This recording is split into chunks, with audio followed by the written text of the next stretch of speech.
Энийг хүн муулчих уу? Хоёлаа Батуулыг жоохон муулах гэх үү? Яг нэг нөгөө ихэд бид нар хамтдаа л асуудлаа шийднэ.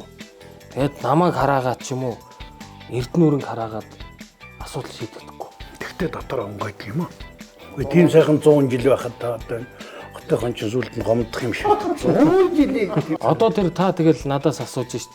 Зориуд хатгаал та нөгөө сонгуул болох гэж хахад нөгөө Батүл даргын найз учраас надаар үг унгаалах гэдэг шít. Тэгээ би жоохон чөлөөлчихье гэсэн шийдэж чаддгүй.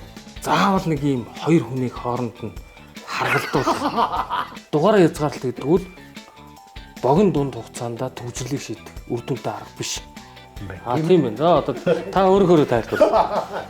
Тэгээд JP Morgan манад ирээд Сүхбаатар дүүргийн нутаг дэвсгэрт байгаа нийслэлийн шийдвэр гүйцэтгэх албанаас өртөө юу өргөө юу гэдгээ үзүүлээд тэгээд ажил хийсэн туршлагаа үзвэл ийм бүтэхгүй.